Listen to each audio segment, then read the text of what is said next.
the National Endowment for the Humanities, bringing you the stories that define us.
I went to the woods because I wished to live deliberately, to front only the essential facts of life, and not, when I came to die, discover that I had not lived.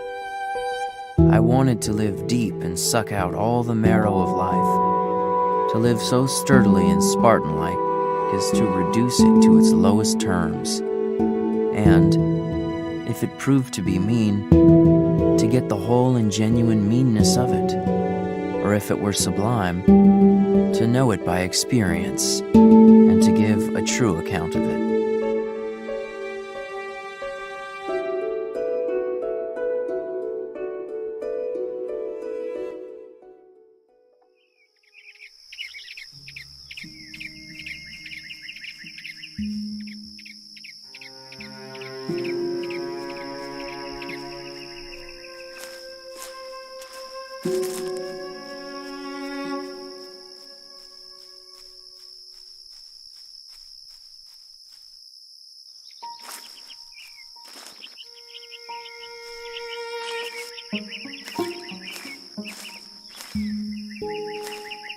When I wrote the following pages, or rather the bulk of them, I lived alone in the woods, a mile from any neighbor, in a house which I had built myself, on the shore of Walden Pond, in Concord, Massachusetts, and earned my living by the labor of my hands only.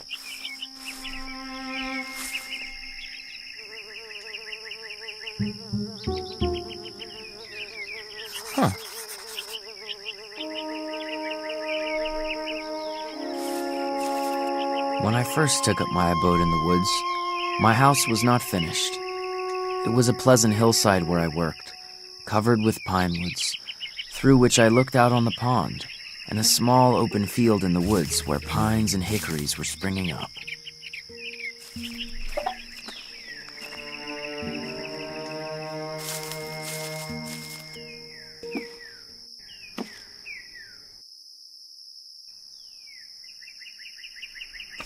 July 1845. My dear Henry, Mr. Emerson has assisted my family in acquiring a house near Concord, and there we are now, writing and living like philosophers, which is to say, with little but happily. I will visit you soon and bring Mr. Garrison of the Liberator. We have all been so inspired by his earnest and unequivocal writings regarding the moral stain of slavery on our nation. Perhaps he will speak at our Lyceum on the topic. Yours truly, A. Bronson Alcott.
There is some of the same fitness in a man's building his own house that there is in a bird's building its own nest. Who knows but if men constructed their dwellings with their own hands and provided food for themselves and families simply and honestly enough, the poetic faculty would be universally developed, as birds universally sing when they are so engaged.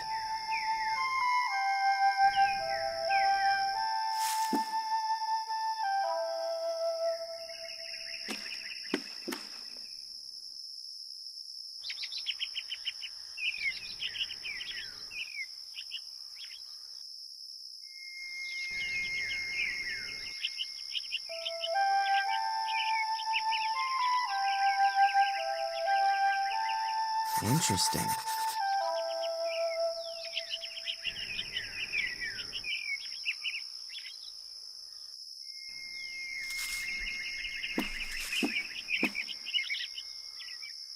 What are you doing now? Emerson asked. Do you keep a journal? So I make my first entry today.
July 4th, 1845.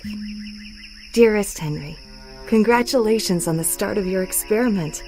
I hope that the work goes well and the ideas are fruitful. Mr. Emerson says you are intent to devour yourself in our woods, but I hope that you will remember to take good care and keep yourself well. Mother worries, as do I.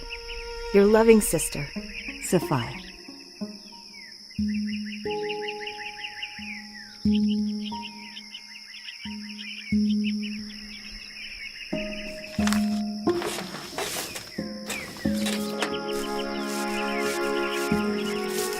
Interesting.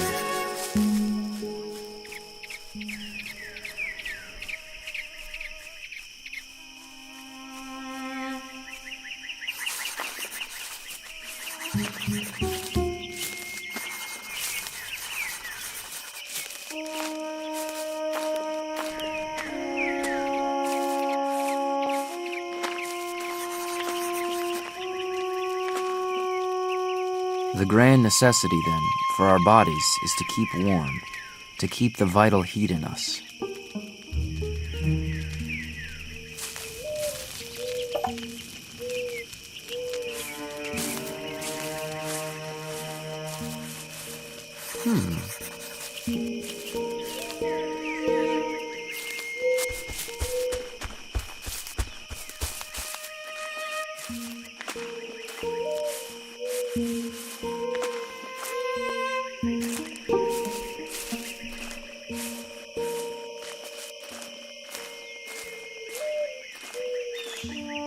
Many men walk by day, few walk by night. It is a very different season. Chancing to take a memorable walk by moonlight some years ago, I resolved to take more such walks and make acquaintance with another side of nature.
Interesting.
Interesting.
Interesting.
My residence was more favorable not only to thought, but to serious reading than a university.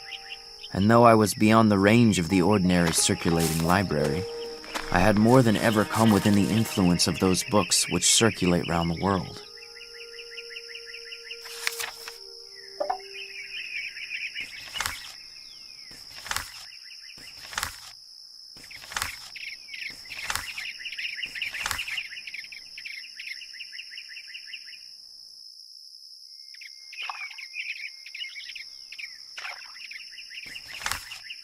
I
kept Homer's Iliad on my table through the summer, though I looked at his page only now and then.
When I was 4 years old, as I well remember, I was brought from Boston to this my native town, through these very woods in this field, to the pond. It is one of the oldest scenes stamped on my memory, and now tonight my flute has waked the echoes over that very water.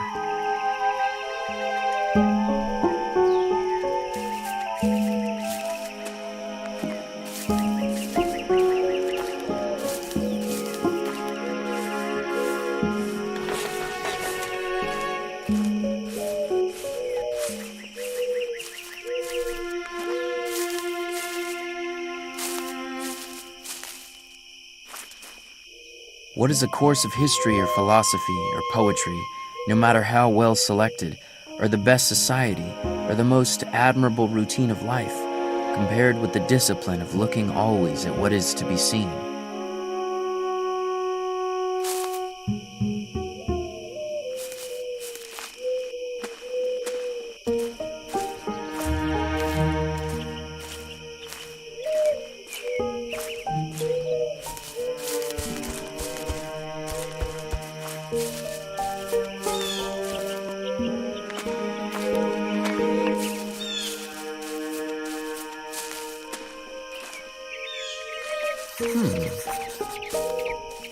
I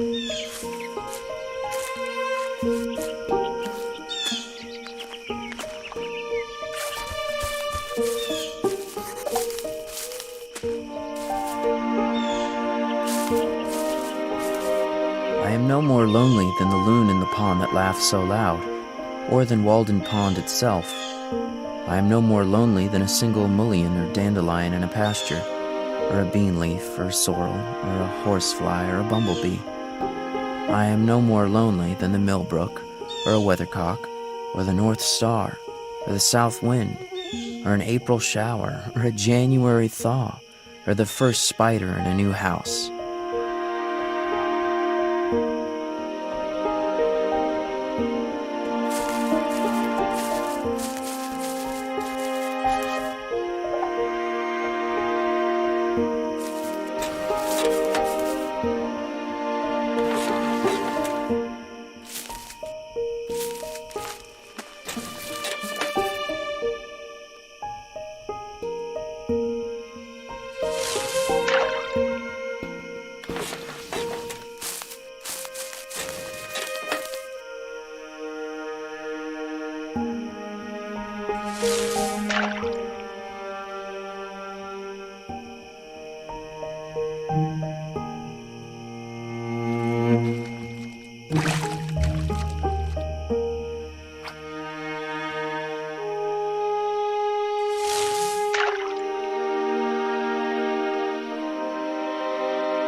I learned that it would cost incredibly little trouble to obtain one's necessary food, even in this latitude, that a man may use as simple a diet as the animals, and yet retain health and strength.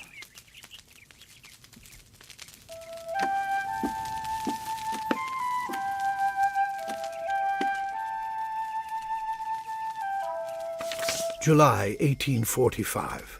Dear Henry, you've told me yourself that it is difficult to begin anything without borrowing, and I know that you can use an axe, so I've left one for you in my front yard by the chopping stump.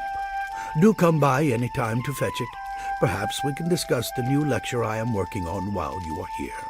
Your friend, Ralph Waldo Emerson.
Wishing to earn $10 or $12 by some honest and agreeable method in order to meet my unusual expenses, I planted about 2.5 acres of light and sandy soil, chiefly with beans.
In the course of the summer, it appeared by the arrowheads which I turned up in hoeing that an extinct nation had anciently dwelt here.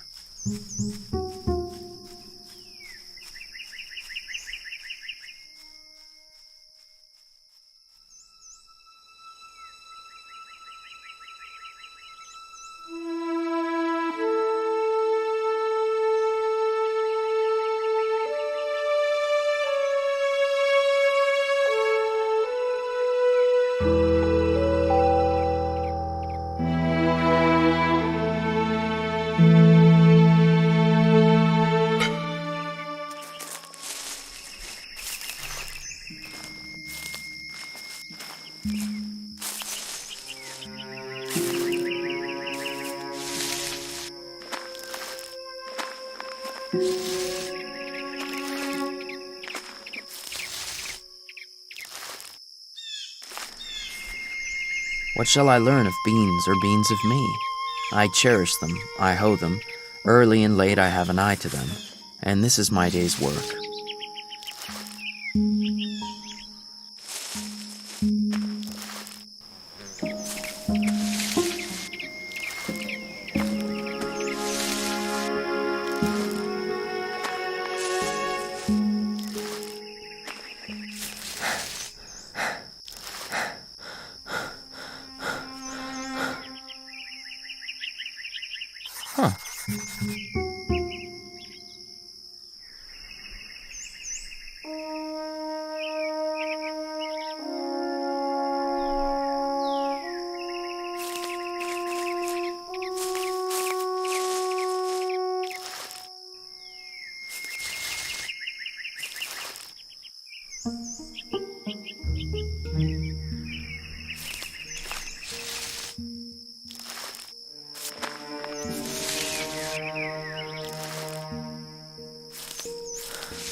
As I drew a still fresher soil about the rows with my hoe, I disturbed the ashes of unchronicled nations who in primeval years lived under these heavens, and their small implements of war and hunting were brought to the light of this modern day.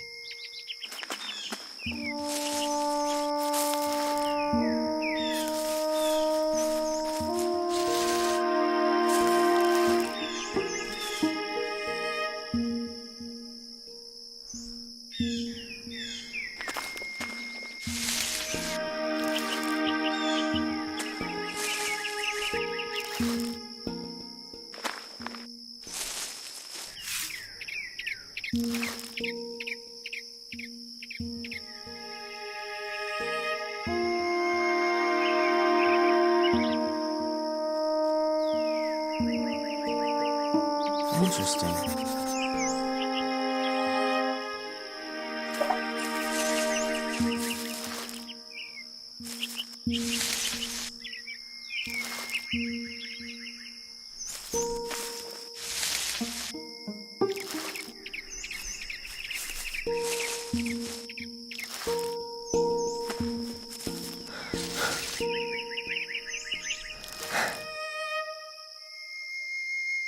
Before yet any woodchuck or squirrel had run across the road, or the sun had got above the shrub oaks, while all the dew was on, I began to level the ranks of haughty weeds in my bean field and throw dust upon their heads.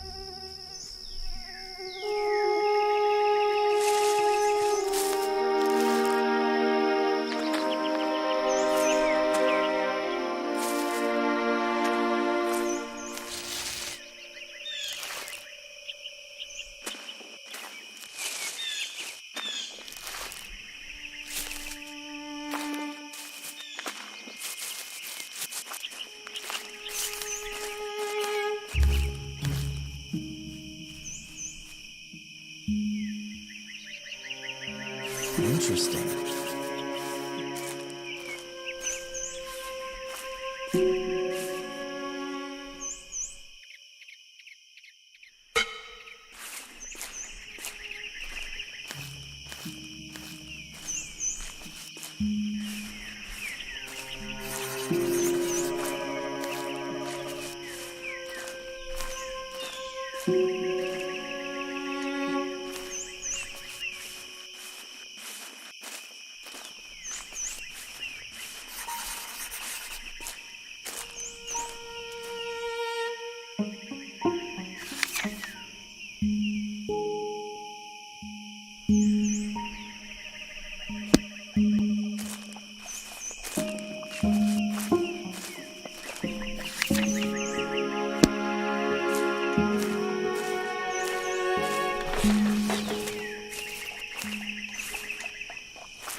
Let us spend one day as deliberately as nature.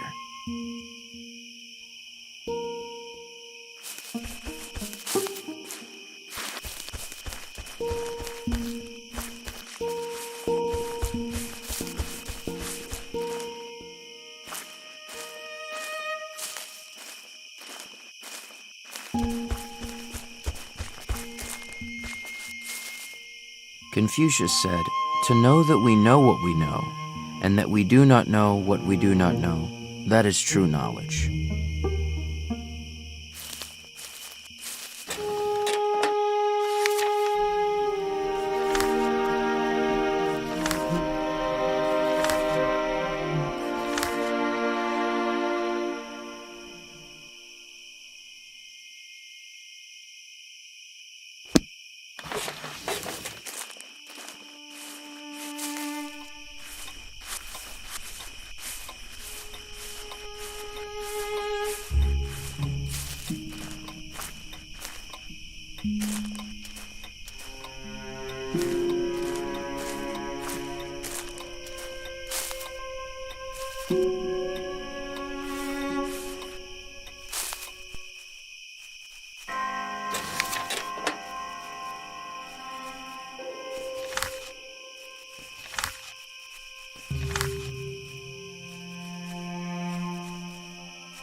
Here in the woods, I live in each season as it passes, breathe the air, drink the drink, taste the fruit, and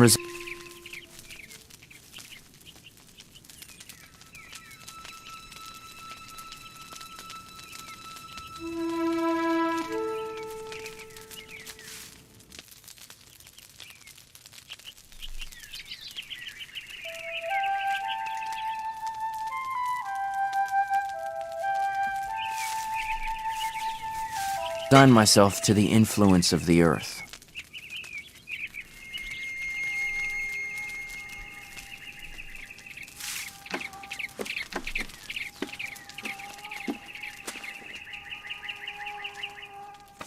August 1845. Dear Henry, don't forget that we care for you and miss you at home. Should you visit, I have left a surprise for you on the game table, as I know you love a good challenge. Stay safe and healthy. Your sister, Sophia.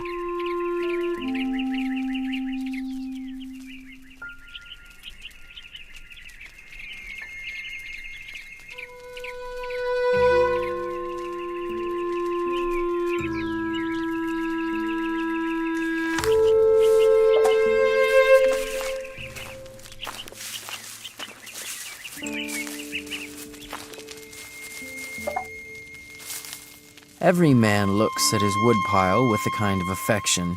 I love to have mine before my window, and the more chips, the better to remind me of my pleasing work.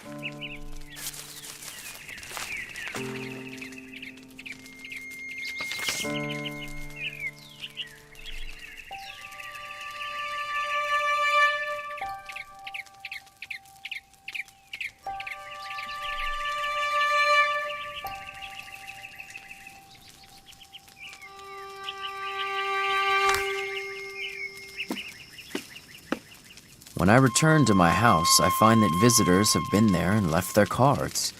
Either a bunch of flowers, or a wreath of evergreen, or a name in pencil on a yellow walnut leaf, or a chip.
All sound heard at the greatest possible distance produces one and the same effect, the vibration of the universal lyre, just as the intervening atmosphere makes a distant ridge of the earth interesting to our eyes by the azure tint it imparts to it.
Ah, there you are, Henry.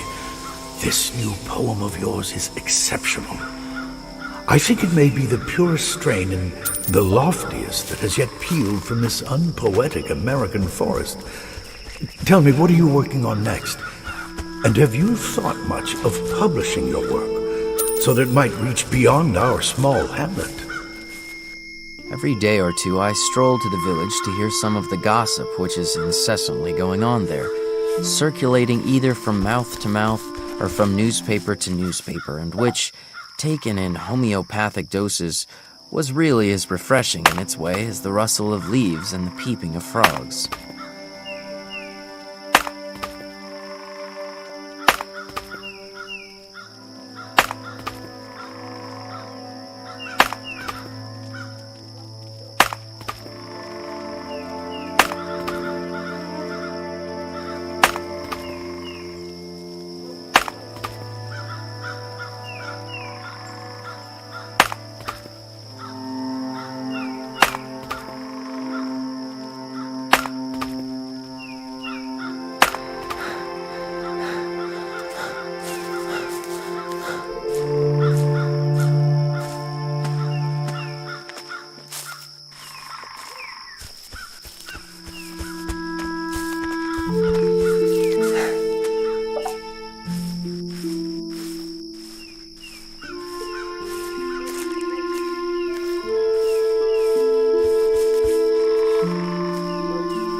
Dear Miss Fuller, It was a pleasure to meet you, and thank you for the introductions to such brilliant new company.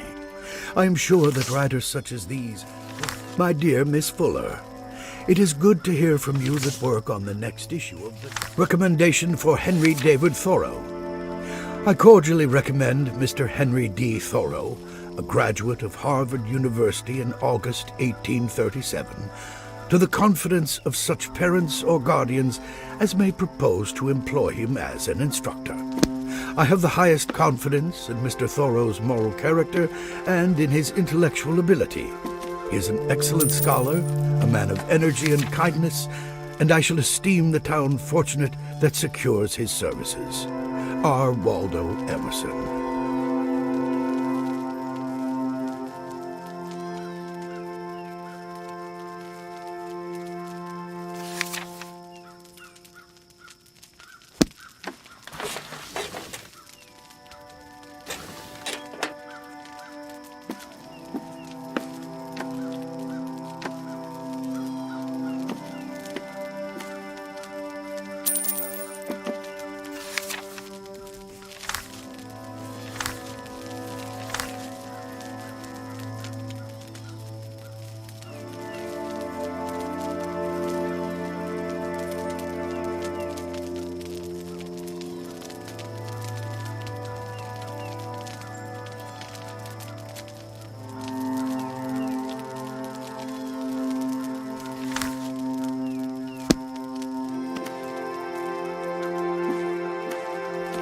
Ah, hello.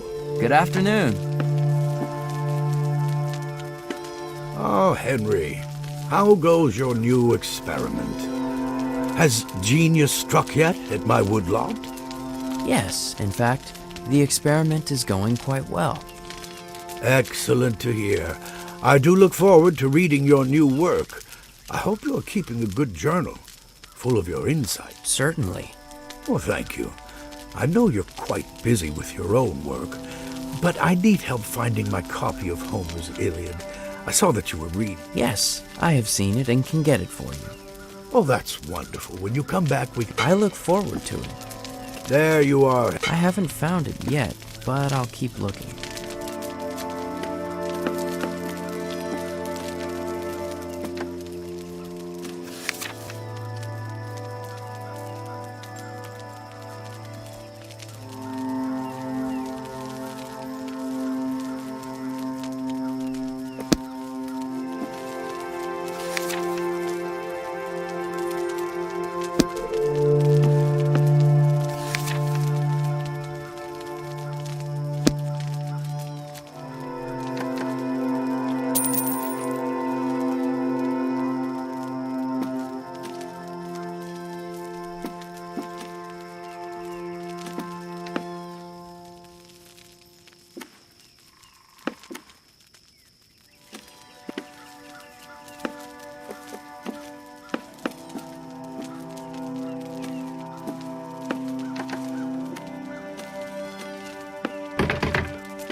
My house was on the side of a hill, immediately on the edge of the larger wood, in the midst of a young forest of pitch pines and hickories, and half a dozen rods from the pond. to which a narrow footpath led down the hill.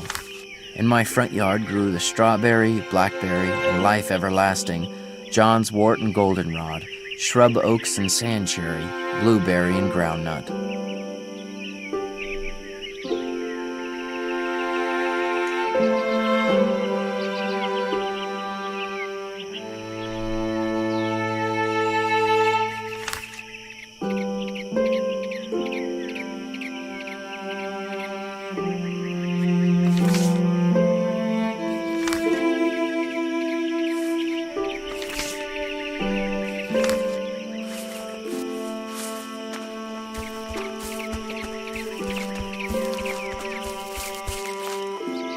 The necessaries of life for man in this climate may, accurately enough, be distributed under the several heads of food, shelter, clothing, and fuel.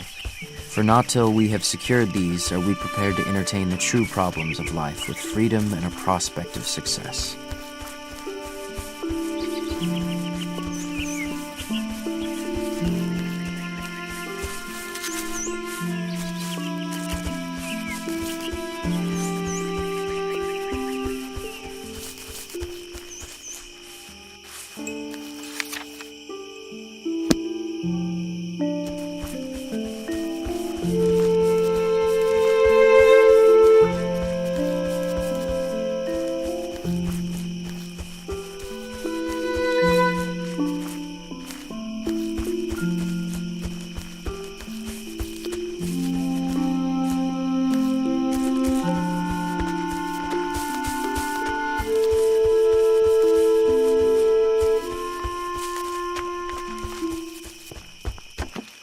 Henry, there you are.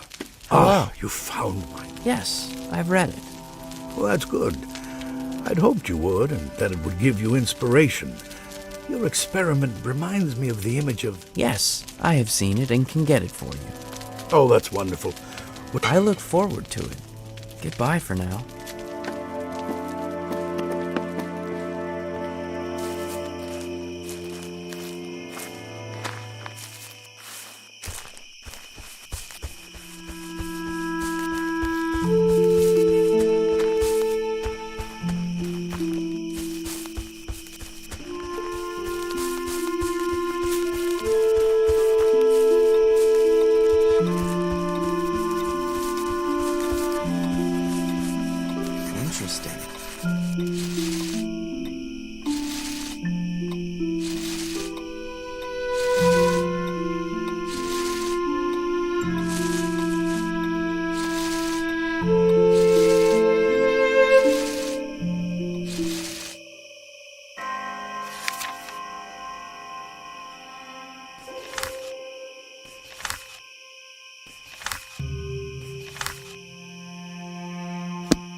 As I came home through the woods, I caught a glimpse of a woodchuck stealing across my path, and felt a strange thrill of savage delight, and was strongly tempted to seize and devour him raw.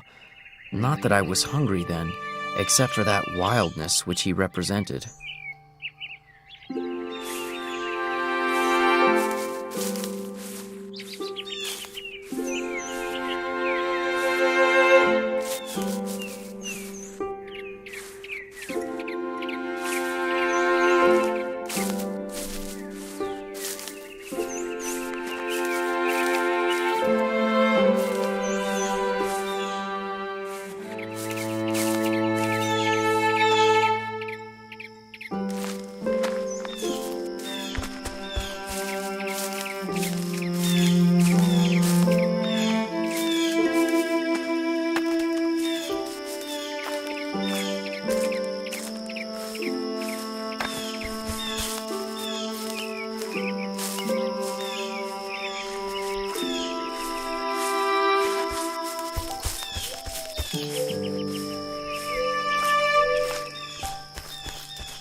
Books are the treasured wealth of the world and the fit inheritance of generations and nations. Books, the oldest and the best, stand naturally and rightfully on the shelves of every cottage.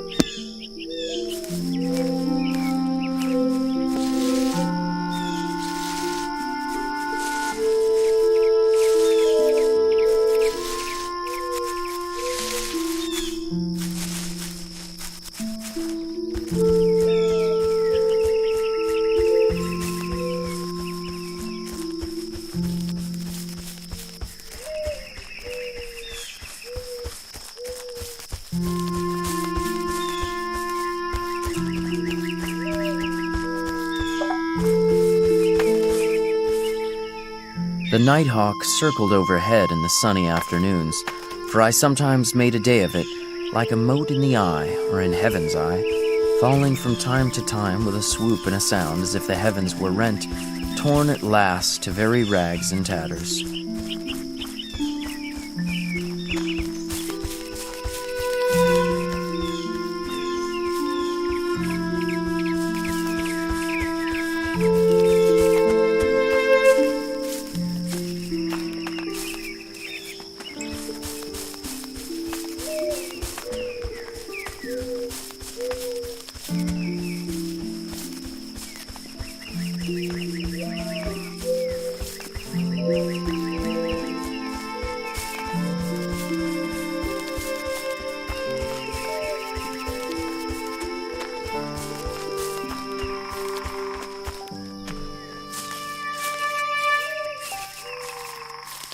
Interesting.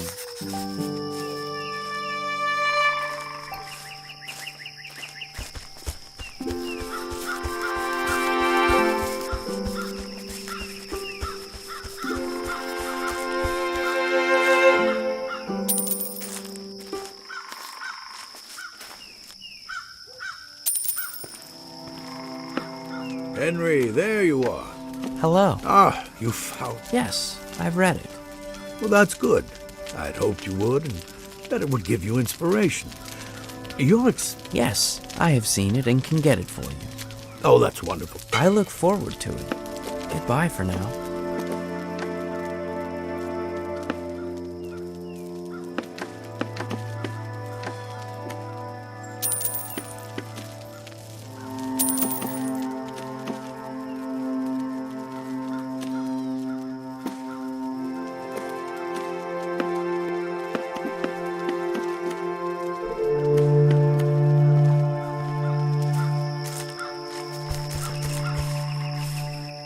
Men have become the tools of their tools. The man who independently plucked the fruits when he was hungry has become a farmer, and he who stood under a tree for shelter, a housekeeper.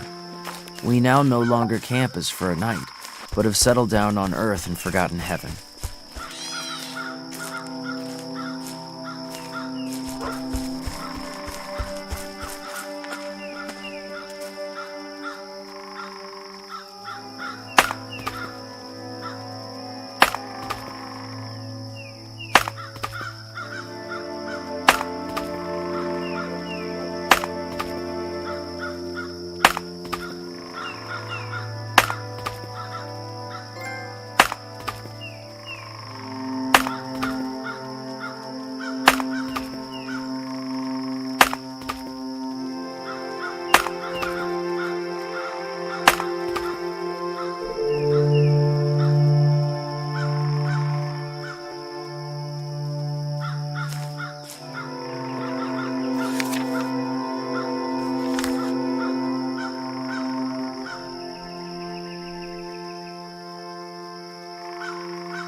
Sometimes, in a summer morning, I sat in my sunny doorway from sunrise till noon, wrapped in a reverie, amidst the pines and hickories and sumacs, in undisturbed solitude and stillness, while the birds sang around or flitted noiseless through the house, until by the sun falling in at my west window, or the noise of some traveler's wagon on the distant highway, I was reminded of the lapse of time.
Time is but the stream I go a-fishing in.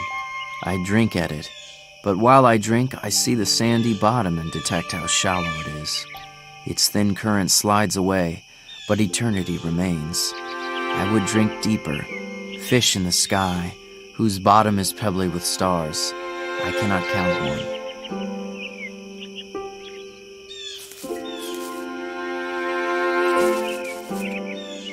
I thought, as I have my living to get, and have not eaten today, that I might go a-fishing.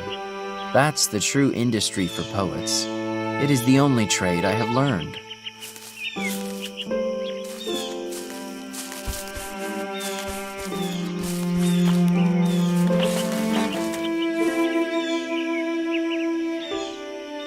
For hours in fall days, I watched the ducks cunningly tack and veer and hold the middle of the pond, far from the sportsmen.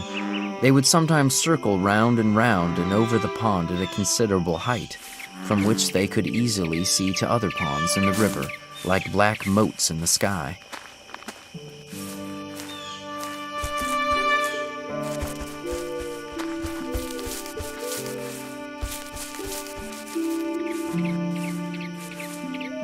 The pond was my well-ready dug. For 4 months in the year, its water is as cold as it is pure at all times, and I think that it is then as good as any, if not the best, in the town.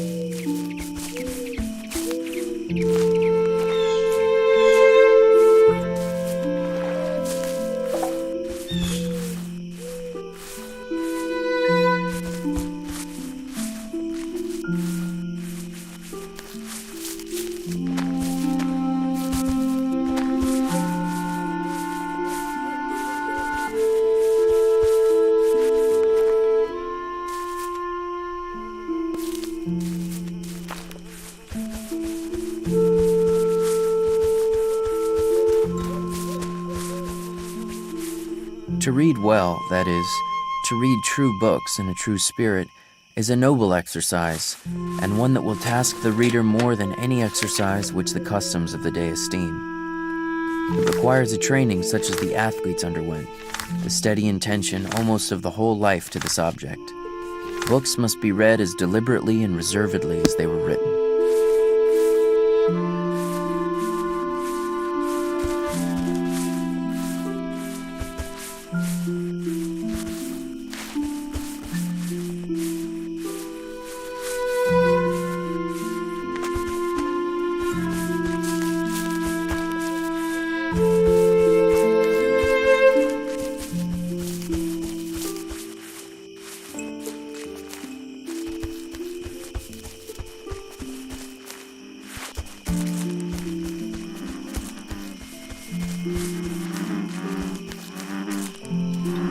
All the shore rang with the trump of bullfrogs, the sturdy spirits of ancient wine-bibbers and wassailers, though their voices have waxed hoarse and solemnly grave.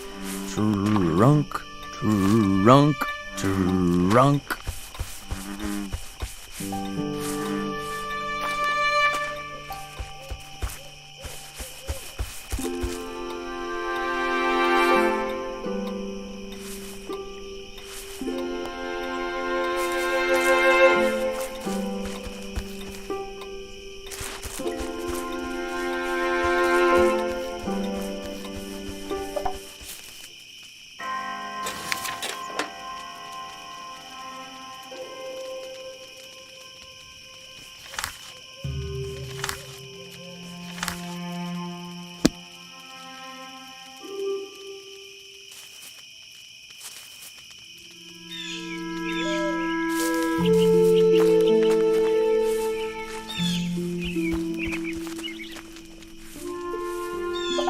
There you are, Henry. Hello. Haven't you... I haven't found it yet, but I'll keep looking.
I never found the companion that was so companionable as solitude.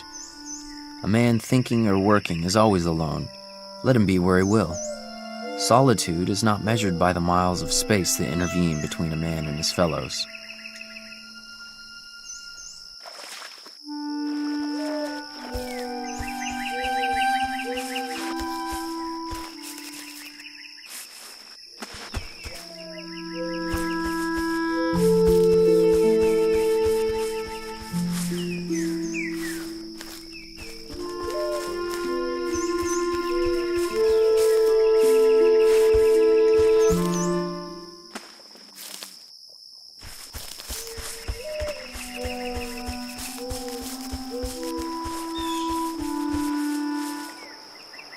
Nothing so fair, so pure, and at the same time so large as a lake, perchance, lies on the surface of the earth. Sky water. It needs no fence. Nations come and go without defiling it. It is a mirror which no stone can crack, whose quicksilver will never wear off, whose gilding nature continually repairs.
July, 1845. Dear Mr. Thoreau, my employer, Dr. Agassiz, was happy to meet you last month with Mr. Emerson, and was quite impressed with your knowledge of local biology. He wonders if you might be able to provide some specimens for him to use in his work. Dr. Agassiz would gladly come to Concord to collect such specimens himself, but is drawn away by numerous and pressing engagements. If you are amenable to this idea, we will soon send you requests for these items and are happy to pay you for your trouble. Sincerely, James Elliott. As I sit at my window this summer afternoon, hawks are circling about my clearing, the tantivy of wild pigeons, flying by 2 and 3s athwart my view, or perching restless on the white pine boughs behind my house, give a voice to the air. A fishhawk dimples the glassy surface of the pond and brings up a fish. A mink steals out of the marsh before my door and seizes a frog by the shore. The sedge is bending under the weight of the reed birds flitting hither and thither, and for the last half hour I have heard the rattle of railroad cars, now dying away.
Fellow travelers, as they rattled by, compared it aloud with the fields which they had passed, so that I came to know how I stood in the agricultural world.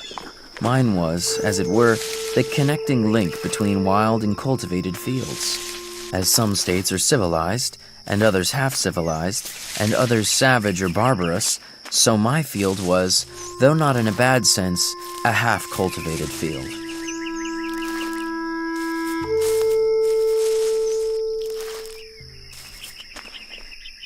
Near at hand, upon the topmost spray of a birch, sings the brown thrasher, or red mavis, as some love to call him, all the morning, glad of your society, that would find out another farmer's field if yours were not here. While you are planting the seed, he cries, drop it, cover it up, pull it up, pull it up, pull it up.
Summer is gone now, with all its infinite wealth, and still nature is genial to me.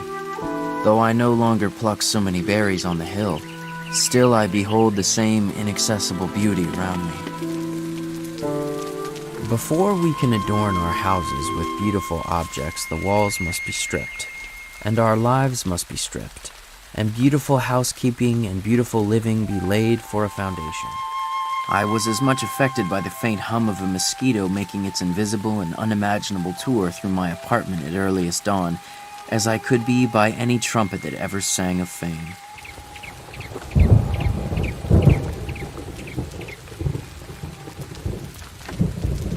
No man ever stood the lower in my estimation for having a patch in his clothes. Yet I am sure that there is greater anxiety commonly to have fashionable, or at least clean and unpatched clothes, than to have a sound conscience. We know but few men. October, 1845. Dearest Henry, Mother asks how you are doing with your work out there in the woods. Won't you come home sometime? I have been sorting through some old letters that you might like to see, and have Dear Henry, it seems like Concord is growing so rapidly these days. I see in the post office that there is much surveying work to be had for someone like yourself, who knows the land and loves to walk its every vista. Of course, surveying does aid in the parceling up of your beloved woods, and yet it is a living that could keep you while you write and live close to nature. A difficult choice, certainly. Yours sincerely, R.W.P.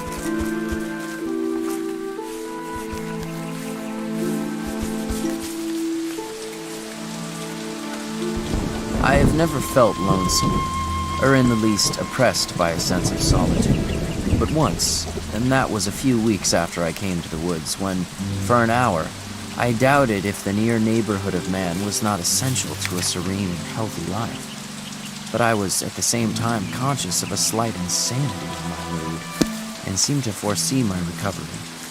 In the midst of a gentle rain, while these thoughts prevailed, I was suddenly sensible of such sweet and beneficent society in nature, in the very pattering of the drops, and in the every sound and sight around my house, an infinite and unaccountable friendliness all at once like an atmosphere sustaining me, has made the fancied advantages of human neighborhood insignificant, and I have never thought of them since.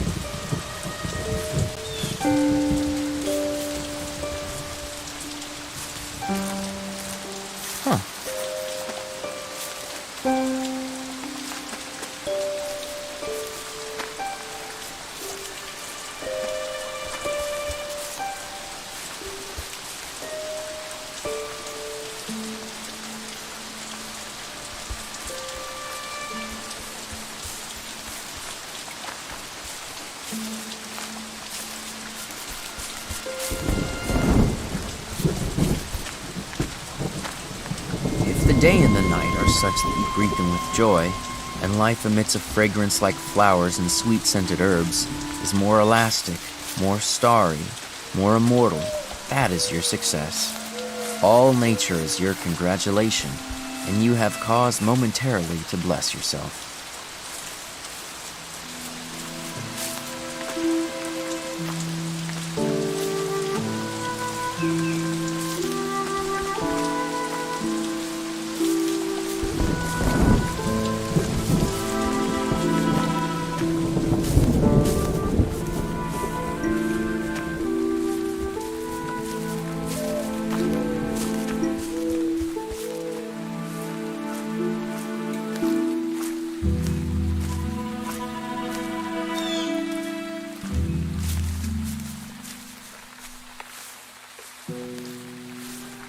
Interesting.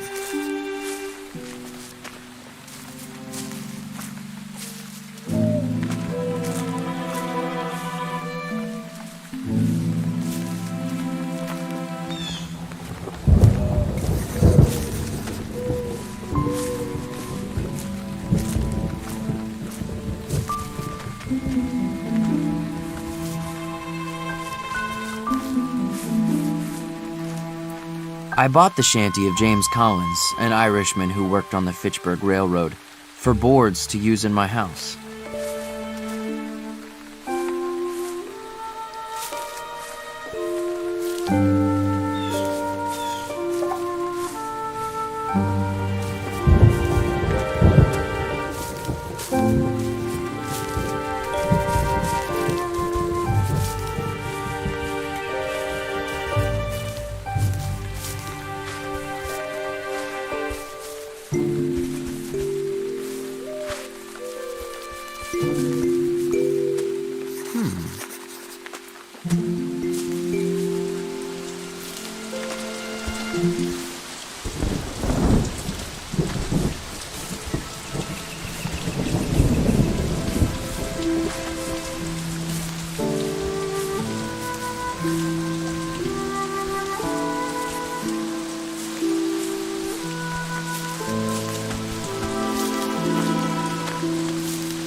I am convinced, both by faith and experience, that to maintain oneself on this earth is not a hardship but a pastime, if we will live simply and wisely.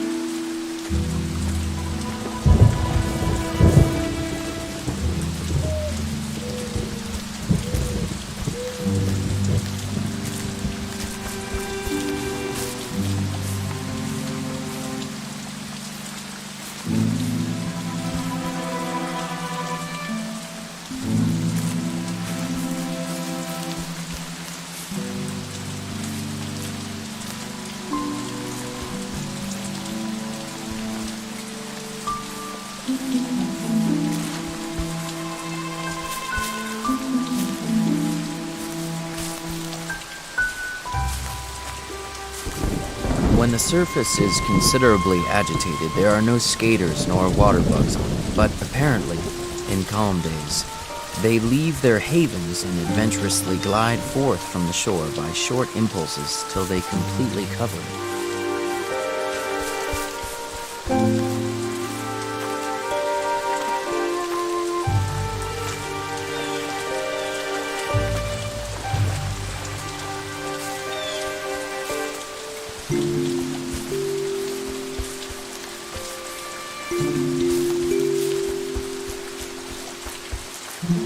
What if all ponds were shallow? Would it not react on the minds of men? I am thankful that this pond was made deep and pure for a symbol. While men believe in the infinite, some ponds will be thought to be bottomless.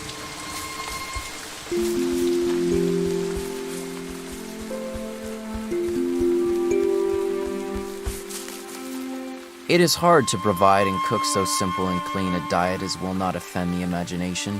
But this, I think, is to be fed when we feed the body. They should both sit down at the same table.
About 15 years ago, you could see the top of a pitch pine, of the kind called yellow pine, projecting above the surface in deep water, many rods from the shore.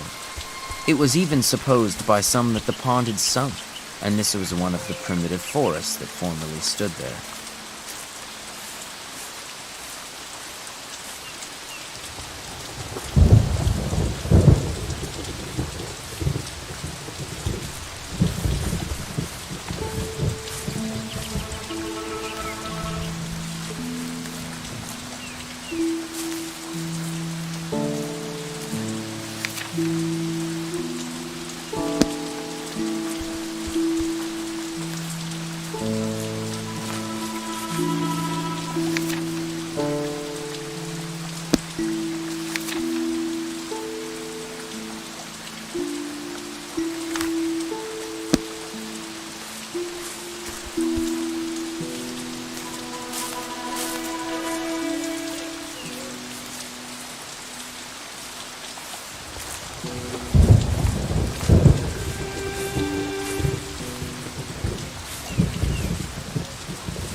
I believe that every man who has ever been earnest to preserve his higher or poetic faculties in the best condition has been particularly inclined to abstain from animal food and from much food of any kind.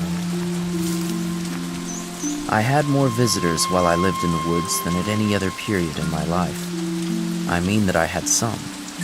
I had withdrawn so far within the great ocean of solitude, into which the rivers of society empty, that for the most part, so far as my needs were concerned, only the finest sediment was deposited around me.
It is remarkable how many creatures live wild and free, though secret in the woods, and still sustain themselves in the neighborhood of towns, suspected by hunters only.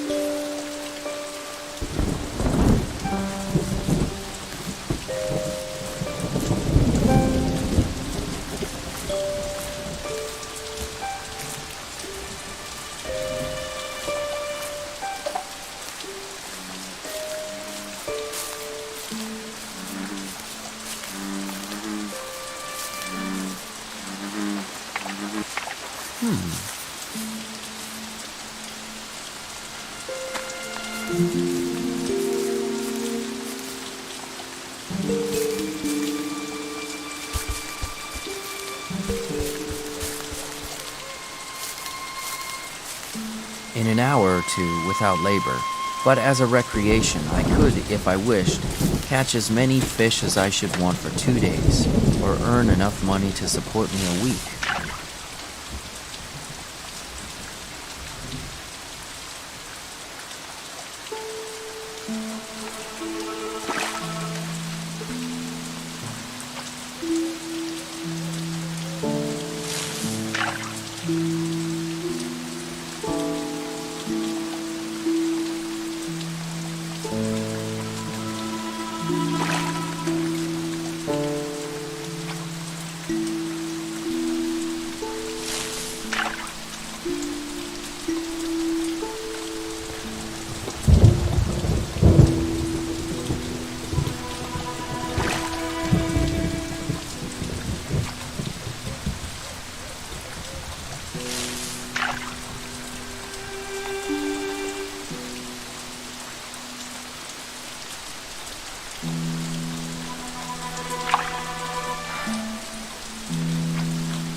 Interesting.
I believe that water is the only drink for a wise man. Wine is not so noble a liquor. And think of dashing the hopes of a morning with a cup of warm coffee, or of an evening with a dish of tea.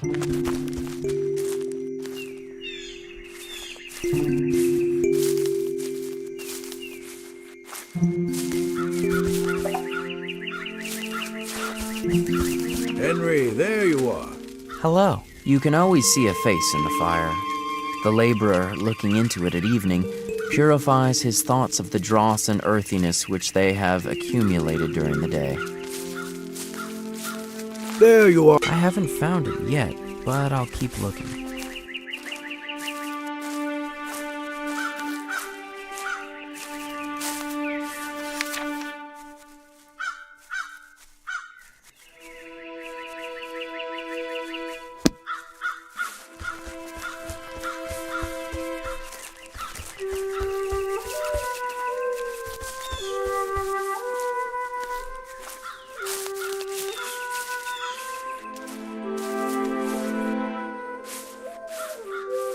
Huh.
Walden is blue at one time and green at another, even from the same point of view. Lying between the earth and the heavens, it partakes of the color of both. The water is so transparent that the bottom can easily be discerned at the depth of 25 or 30 feet. Huh.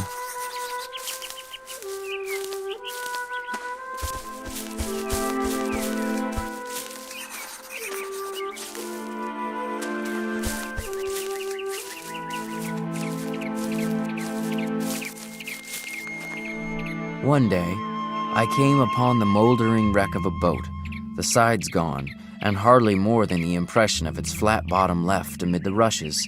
Yet its model was sharply defined, as if it were a large decayed pad with its veins.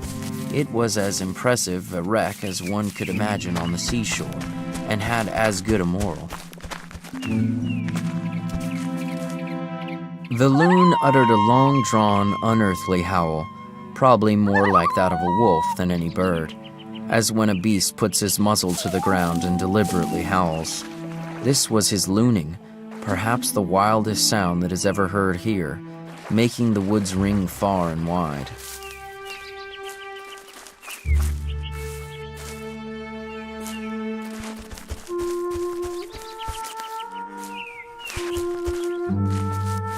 Interesting.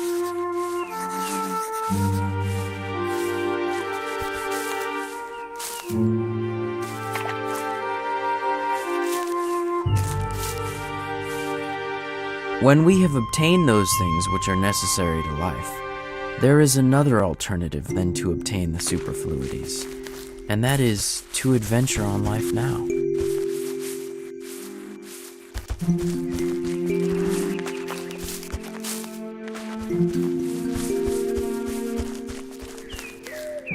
Like many of my contemporaries, I had rarely for many years used animal food, or tea or coffee, etc., not so much because of any ill effects which I had traced to them, as because they were not agreeable to my imagination. It appeared more beautiful to live low and fare hard in many respects.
By the 1st of September, I had seen 2 or 3 small maples turn scarlet across the pond, beneath where the white stems of 3 aspens diverged at the point of a promontory next the water. Ah, many a tale their color told.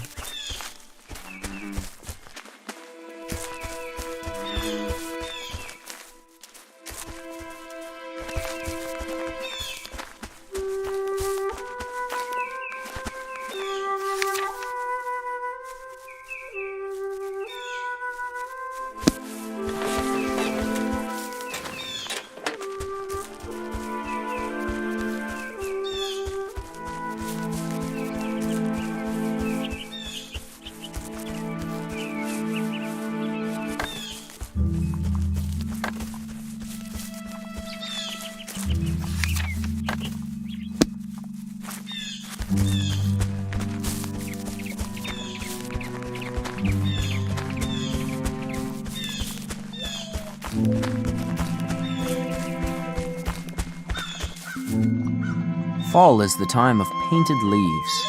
Their rich glow now flashes around the world.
Why do precisely these objects which we behold make a world?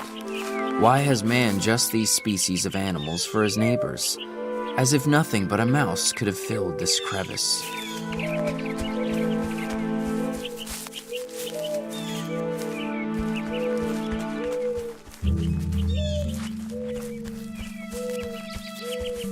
Interesting.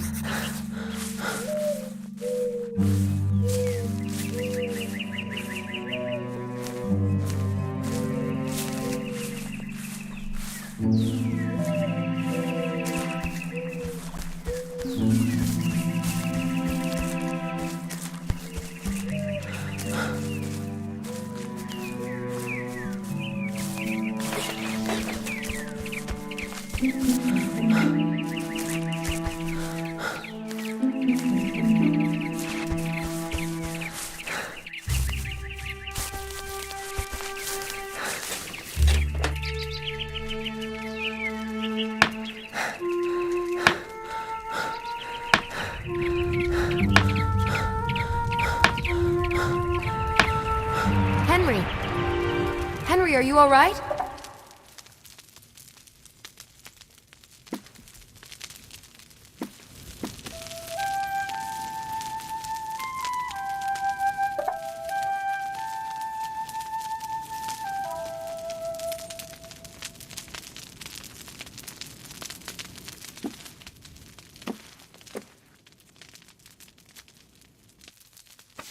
Dear Henry, tomorrow I need your assistance to guide a weary traveler toward the North Star. Like yourself, he is also named Henry. I will leave my instructions here at your cabin tomorrow morning, and they must be followed before the end of night. Most sincerely, A. Bronson Alcott.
Henry, now is the time for action.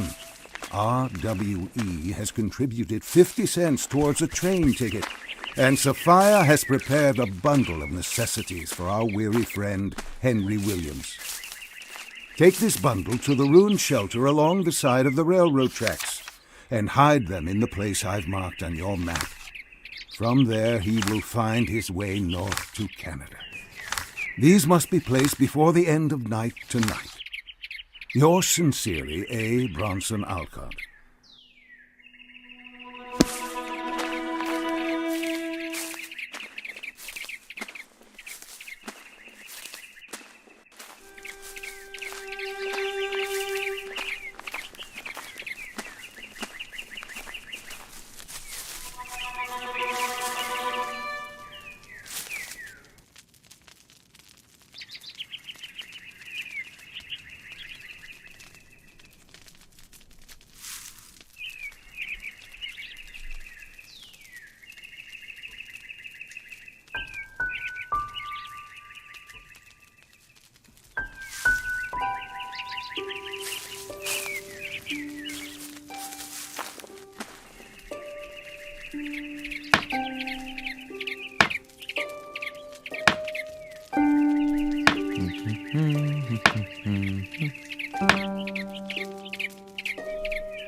Interesting.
You must work more diligently on your writing, Henry. Don't be distracted with careless idles. Take care to discriminate between what appears and what is. Let others seem. Trust yourself to being. Open your senses and let nature think through you. Only then will you attain true culture.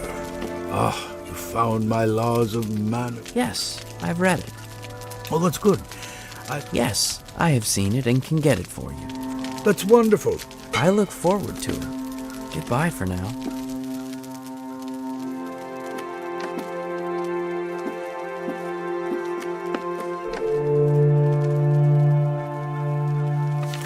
Dear Emerson, I think you might be interested in our friend Thoreau's thoughts on the subject of slavery in Massachusetts. Dear Mr. Emerson, thank you for your hospitality of late. I look forward to our next conversations, and with Mr. Thoreau as well. He is a singular character, is he not? A young man with much wild, original nature in him, sophisticated in a way of his own, a keen and delicate observer of nature, and nature, in return for his love, seems to adopt him as her special child, and shows him secrets which few others are allowed to witness. Yours, Nathaniel Hawthorne.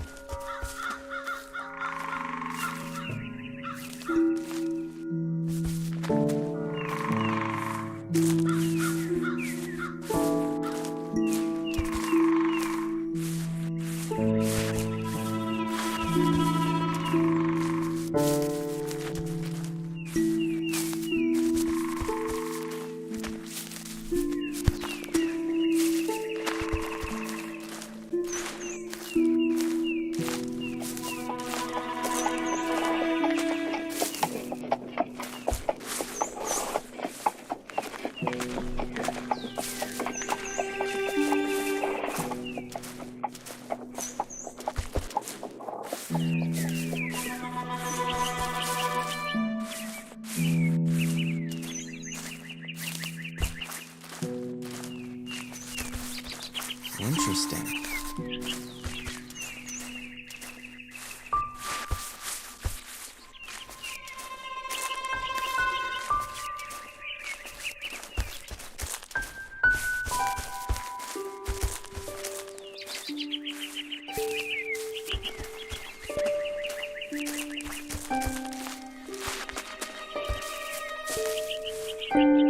The hares were very familiar.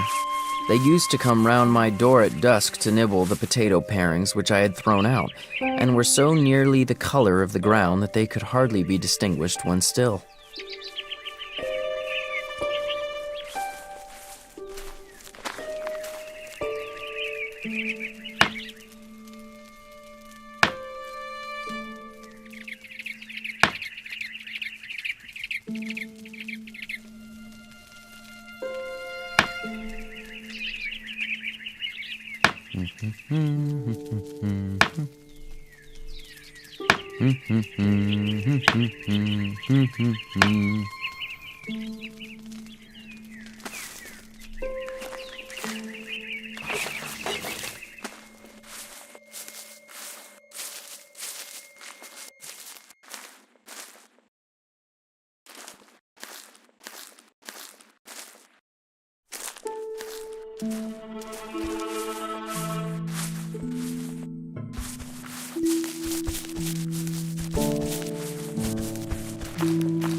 At night there was never a traveler passed by my house, or knocked at my door, more than if I were the first or last man.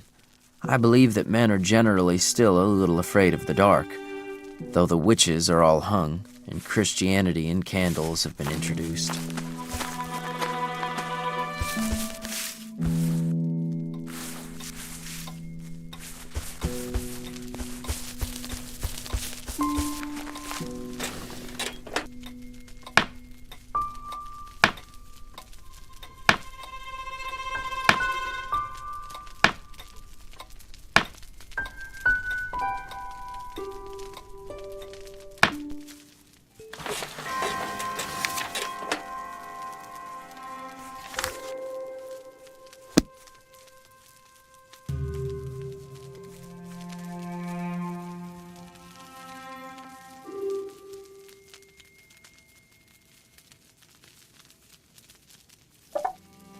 Now, in the late fall, nature begins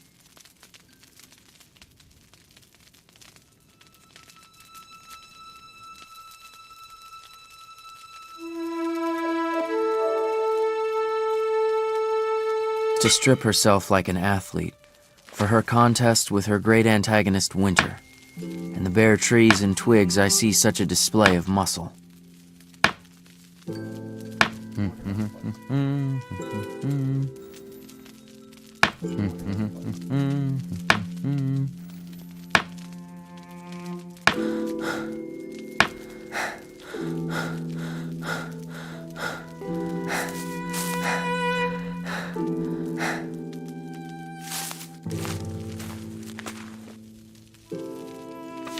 November, 1845.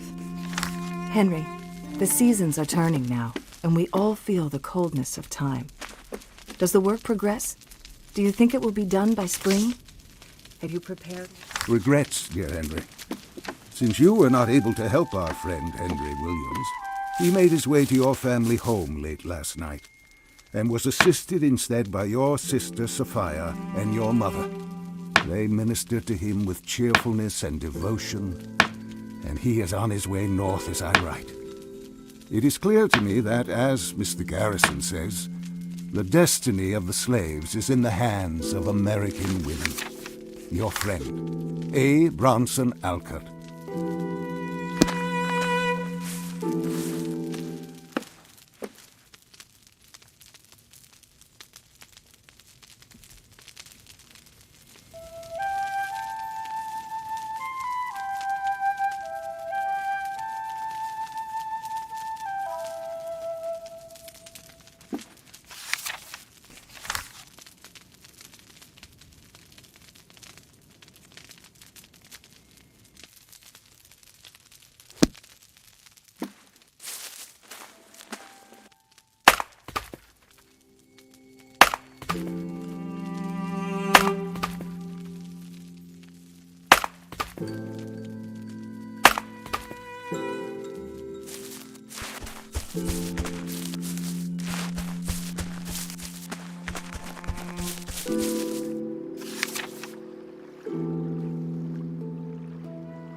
I hardly know what you do with your time, Henry. The children say you took them out huckleberrying all day rather than working on those edits I suggested for your article. Sometimes I think I would like to see your work published more than you would. Dear Emerson, I thank you for your kind words on the dial and for sending the piece by Mr. Thoreau. Dear Counselor, I write in assistance of a young friend. Oh, Yes, I've read it. That's good. I'd hoped you would, and that it would give you inspiration. Your own experiment is much like that of the man. Yes, I have seen it and can get it for you. Oh, that's wonderful. I look forward to it. Goodbye for now.